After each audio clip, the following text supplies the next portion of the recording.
Então, terceiro ano, hoje eu vou trazer para vocês um exercício a título de exemplo, para na sequência explicar as atividades complementares que eu vou pedir para vocês, porque conforme previsto no próprio plano de estudos tutorados do governo de Minas, nós professores temos que elaborar para vocês algumas atividades além do PET.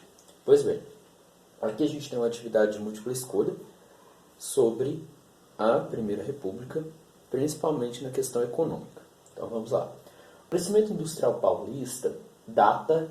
Vocês sabiam que existe o verbo datar? Talvez ninguém lembre disso, tá? Mas aqui, ó, quer dizer, vem do período posterior à abolição da escravidão. Data, né? Ele começa. Pois bem, o crescimento industrial paulista data do período posterior à abolição da escravatura, embora se esboçasse desde a década de 1870.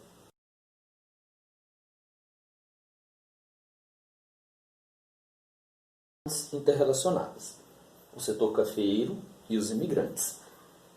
Os negócios do café lançaram as bases para o primeiro surto da indústria, por várias razões. Em primeiro lugar, ao promover a imigração e os empregos urbanos vinculados ao complexo cafeeiro, criaram um mercado para produtos manufaturados.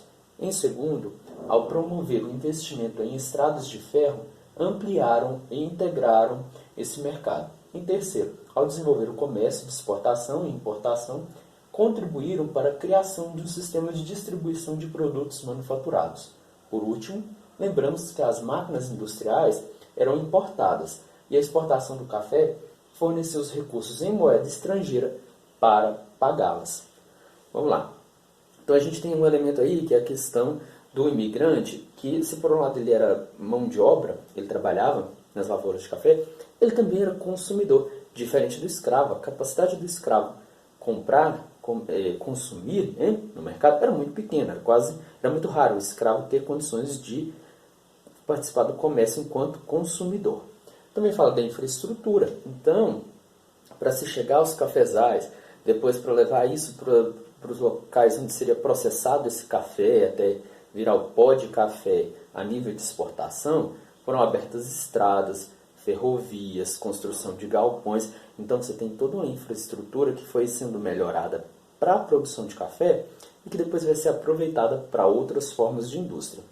Aqui fala também da questão das máquinas, né? As máquinas eram importadas. O Brasil, nesse caso, tinha basicamente indústrias de bens de consumo não duráveis. É a indústria de tecido, de calçado, de alimento. Então você não tem a questão da indústria de base, era preciso importar as máquinas. O café era vendido em dólar, então esses dólares serviriam então para comprar as máquinas para a indústria brasileira. Então vamos à pergunta propriamente. De acordo com o texto acima e o conteúdo estudado em sala, marque a opção correta no que diz respeito ao mercado do café na Primeira República. Bom, o conteúdo em sala não está rolando, né, gente? Só se for a minha sala aqui, a de vocês aí em casa, mas tudo bem, vamos lá.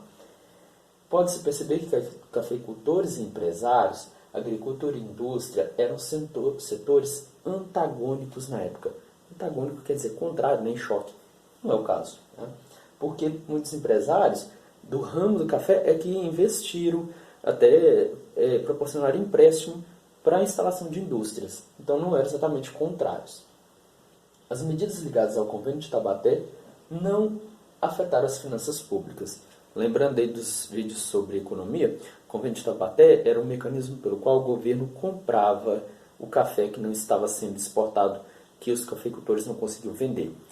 Comprava, estocava para vender depois. Só que esse vender depois nem sempre acontecia, porque a procura estava muito pequena, e então o governo acabava até tendo que destruir sacas de café, toneladas de café.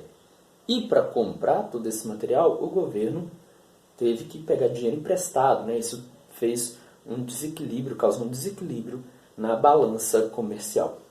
Certo? Então, o convênio de Taubaté afetou sim as finanças. A Primeira Guerra Mundial teria então afetado positivamente a lavoura de café? Está incorreta, porque a Primeira Guerra Mundial vai causar uma diminuição na procura. Imagina, os Estados Unidos, que era um grande comprador de café. O brasileiro ele vai ter que gastar com outras coisas. Ele entra no finalzinho da Primeira Guerra, mas tem uma participação. Tá? então fez cair a demanda pelo café brasileiro. A produção cafeira raramente sofreu intervenção estatal. Ora, a gente acabou de falar do Convênio de Taubaté. Então, o governo interferia, sim, na questão da produção, certo? Por último, defender interesses dos cafeicultores não significava ignorar a indústria. O café era uma fonte de recursos para a industrialização. Então, essa é a última opção, é a correta, né? Porque acabava que cafeicultores, esses primeiros industriais, formavam praticamente uma mesma elite com muito acesso ao poder político. Então, essas pessoas tinham ali seus representantes nas câmaras municipais, estaduais, no governo federal, certo? Ficam aqui as atividades complementares, ok? A primeira delas, né, atividade complementar 1, vai ser com o uso do seu livro didático, ao invés da postura do PET, e vai ser trabalhado nas páginas 51, 52, 69, 71, 72, que é a única coisa assim um pouquinho diferente. Tem, no meio disso, tem questões de marcar, de múltipla escolha, em que você vai precisar justificar. Como assim justificar? Fazer basicamente o que eu fiz aqui. Mostrar o que é o erro das alternativas que estão corretas, demonstrar qual que está correta, fazer ali uma explicação mínima, ao invés de só colocar lá a opção, digamos assim. E a atividade complementar 2, ela é basicamente com textos, com fonte de época. Então são perguntas abertas, peço apenas que copie o enunciado, né, para ter um pouquinho de organização nessa atividade, que vai da página 73 e 75. Por agora é isso, muito obrigado, grande abraço, até a próxima.